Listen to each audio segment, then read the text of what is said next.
Hello everyone and welcome back to the Fantasy Football Fix YouTube channel. My name's FPL Phillips and this is your Game Week 29 installment of your quick guide, where we'll be taking a look at the juicy captaincy debate surrounding this game week, alongside the top 10 predicted point scorers as well. We'll then be taking a look at the upcoming fixtures and the teams to target, so if all that interests you and you want to follow along with all the great series we have running here, then make sure to subscribe down below by hitting that red button. It's free and only takes a second. Without any more waffle, let's get into things and kick things off with the captaincy.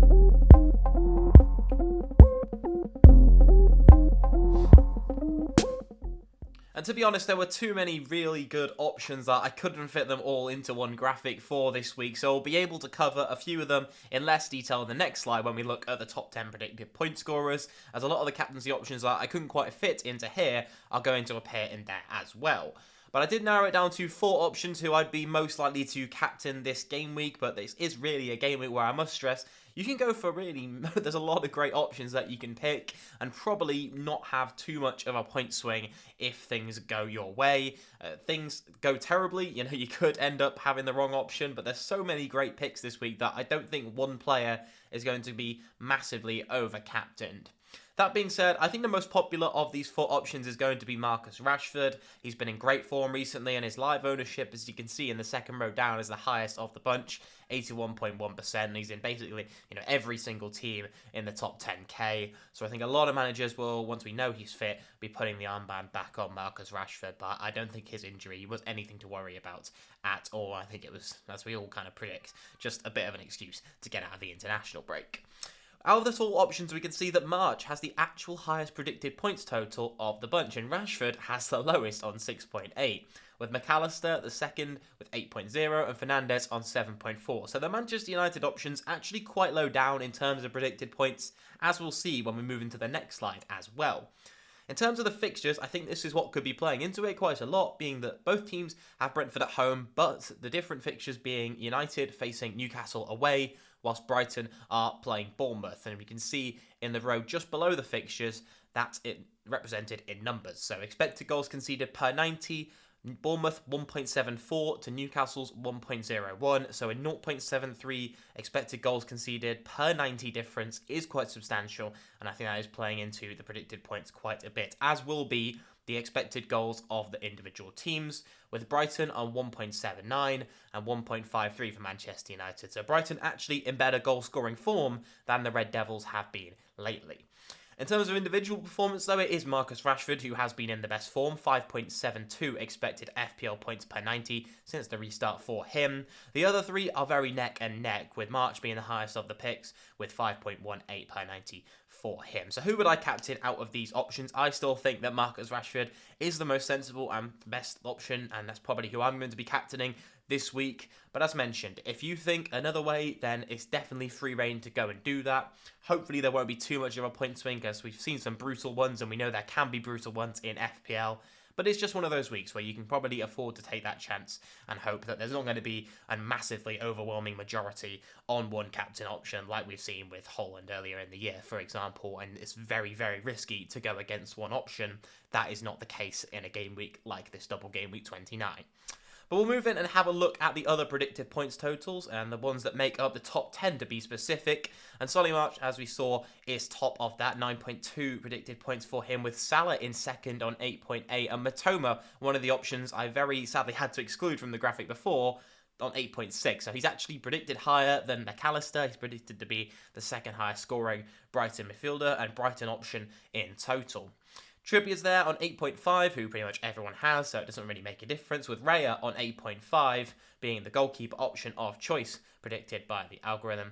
With Tony on 8.2 and Bowen then on 8.2 as well. Tony just got to watch those yellow cards, of course. Bowen is an interesting one. I also like the look of Ben Rama, who's obviously a much cheaper price than Bowen's 8.0 price tag. Ben Rama is down at 5.5 million. Penalties as well going in his favour, it looks like, but West Ham fans will have to let me know, is there any chance or debate over the penalty?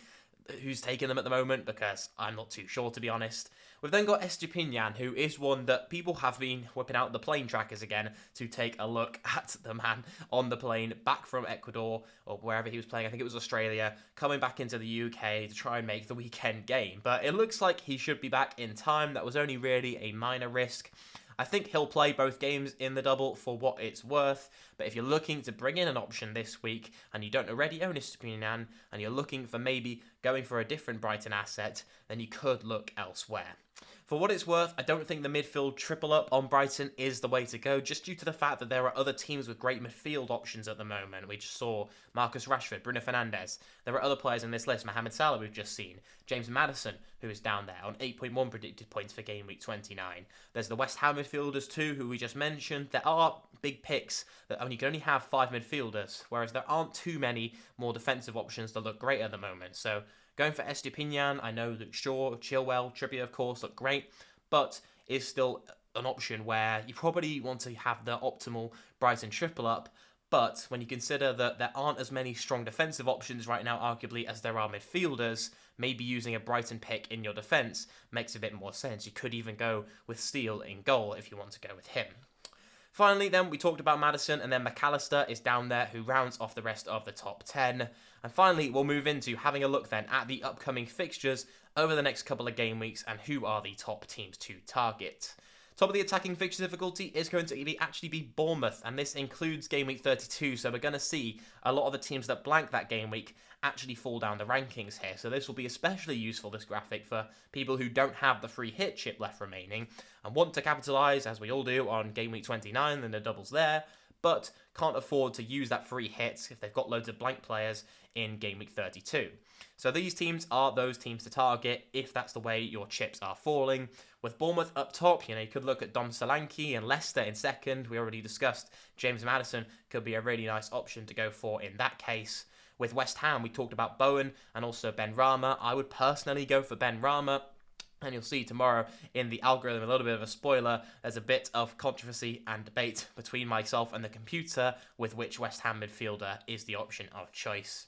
We've then got Leeds and Nottingham Forest down at the bottom, rounding off the attacking fixture difficulty top 5. Not too sure I'd be going for anyone from there. Leeds are missing some of their key players at the moment. And Nottingham Forest, maybe Brennan Johnson could be a tasty differential. But with the fact that we're probably going to want Haaland back in soon, Tony, Watkins, Havertz, these guys looking good options. We only have those 3 forward options, and I don't think there's really room to squeeze too many differential forward options in. But if you have a slot open, or maybe, behold, you think Tony's going to get a yellow card or whatnot, you could go for Brennan Johnson. I really do like him as a pick, especially with these 2 fixtures for game week 29. I think they look a really nice set of fixtures in this double for Forest. And then we move over to the defensive fixture difficulties. Leicester, who are actually top of that, but it looks like Iverson will be the one playing in goal for them now. Unfortunate for many owners who might still be holding on for Danny Ward or maybe hoping to bench boost with him in this double game week. That is going to be really frustrating.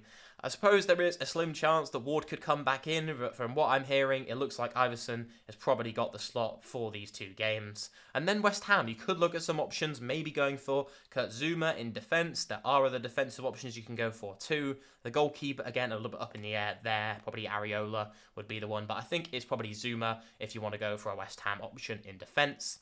For Leeds and Aston Villa then, I probably wouldn't be looking at anyone from Leeds, but Alex Moreno looks a really great option from Aston Villa in my opinion, which is why you can see him in the graphic there. He seems to have nailed down that slot, and I've been recommending him for a couple of weeks now. He has looked really good. The fixtures aren't the best in game week 29, but no team has got a really standout set of fixtures. But following that, they aren't too bad either. Nottingham Forest at home in game week 30, another great game that you can capitalise on by jumping on someone like Alex Moreno a little bit early. And then finally, we've got Brentford rounding off the defensive fixtures. So Raya, we saw a great option, of course, in goal. People might still be holding on to Rico Henry as well, who's another good option if you haven't transferred him out. He's going to look good for the next 4 game weeks too.